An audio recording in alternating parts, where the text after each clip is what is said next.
Wallahu ghafurur rahim. Pertanyaan yang kedua, Ustaz.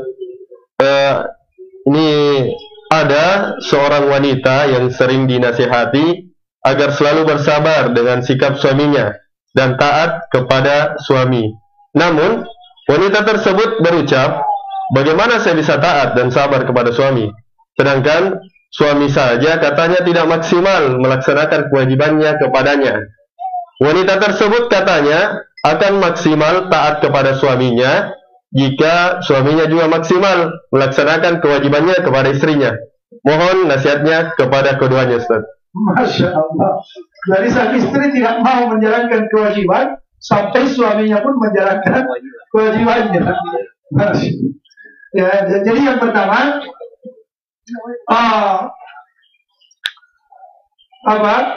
ditanyakan kepadanya, dia mau masuk surga atau tidak? Iya. Atau dia mau masuk surga atau suaminya masuk surga? Kan begitu, kan konsekuensinya begitu.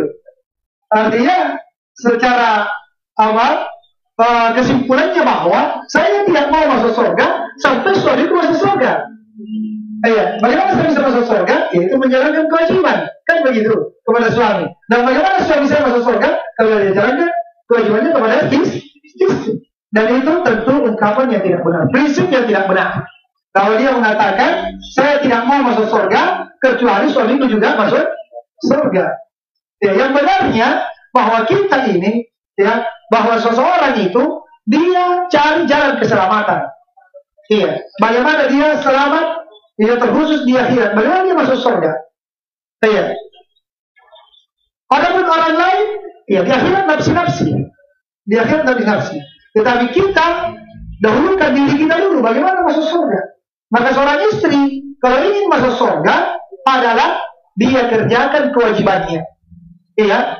Dia kerjakan kewajibannya dulu. Iya. Adapun haknya kalau dipenuhi alhamdulillah, kalau tidak dipenuhi maka dia minta kepada Allah. Dia minta kepada Allah Subhanahu wa taala haknya tersebut. Iya. Itu prinsip yang benar. Kewajiban yang kita kerjakan, ya, sekalipun hak kita tidak dipenuhi.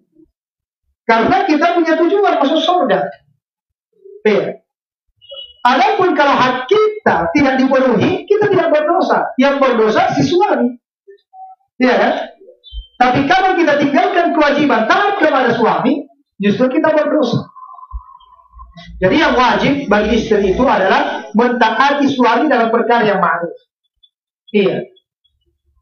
Menuntut haknya itu sesuai kemampuannya. Kalau dia dapatkan alhamdulillah, iya. Kalau dia tidak dapatkan, pahala lagi bagi dia. Kalau dia bersabar, semakin tinggi derajatnya di sisi Allah Subhanahu wa taala. Iya. Dan nasihat kepada suaminya, ya, istri itu taat dan tidaknya itu sangat berpengaruh dengan bagaimana cara memimpinnya. Karena istri hanyalah penumpang, yang menjadi sopir adalah suami. Iya. Apakah penumpangnya di belakang itu mau duduk tenang, ya, atau mau gonjang ganjing, tergantung cara bawanya mobil. Iya. Maka suami tidak boleh menyalahkan total penumpangnya, ya, karena dia selaku sopir. Kalau ingin selamat penumpangnya, ya sopirnya harus, ya, perbaiki cara bawahnya, cara membimbingnya. Jangan menuntut, ya, lebih kepada istri. Karena di akhirat suami yang akan pertama kali diminta pertanggungjawaban, ya, di dalam sebuah rumah tangga. Dan semakin suami itu taat kepada Allah, juga insya Allah akan berpengaruh kepada istrinya, ya, akan berpengaruh kepada istrinya.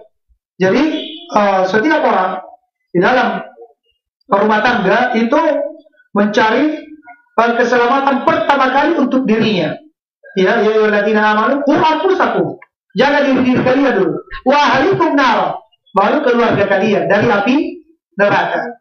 Jadi kalau kita selaku suami, ya, yang wajib adalah kita jalankan kewajiban. Dia penuhi hak-hak istri. Dia penuhi hak-hak istri. Kewajiban kita kepada Allah, kemudian hak-hak istri kita penuhi. Kalau ternyata istri tidak mau pakai jilbab, tidak mau sholat, ya, sudah kita maksimalkan usaha, berarti kita sudah bebas. Ya. Insya Allah kita bisa pertanggungjawabkan di akhirat. Tapi kalau kita terlantarkan kewajiban di dalam mendidik istri, maka sekalipun kita taat kepada Allah, maka kita akan berat nanti di akhirat, ya, pertanggungjawaban kepada istri ketika kita melantarkannya, tidak menunaikan hak-haknya. Sebaliknya kepada istri, ya, itu hendaknya dia menjalankan kewajibannya. Mudah bagi istri itu masuk ke dalam surga. Tidak diperintahkan pergi jihad. Ya, ada kewajiban yang berat lainnya. Kata Rasulullah SAW, "Idza sholatil mar'a khamsaha wa shamat syahraha wa sanat farjaha wa ta'at zawjaha qila laha udkhilil jannata min ayyi abwabi syi'ti." Kalau wanita, seorang istri, dia jaga sholat 5 waktu, dia puasa Ramadan, dia jaga kemaluannya, kemudian dia taati suaminya. Iya. Jadi kewajibannya kepada Allah, kemudian kewajibannya kepada suami. Maka akan dikatakan kepadanya pada hari kiamat, masuklah kamu ke dalam surga dari pintu mana saja yang kamu inginkan. Masya Allah. Iya. Jadi ini yang harus dia tempuh. Bukan menunggu suami memberikan haknya kepada dia. Iya. Baru dia mau jalankan kewajibannya juga. Nah, ini keliru besar. Ya, prinsip seperti ini. Jadi jalankan dulu kewajiban. Masalah hak itu adalah kita minta sesuai dengan kemampuan kita. Kalau tidak kita dapatkan, maka kita minta kepada Allah, dan insya Allah kalau tidak di dunia kita akan dapatkan nanti di akhirat. Ya, Allahu ta'ala alam.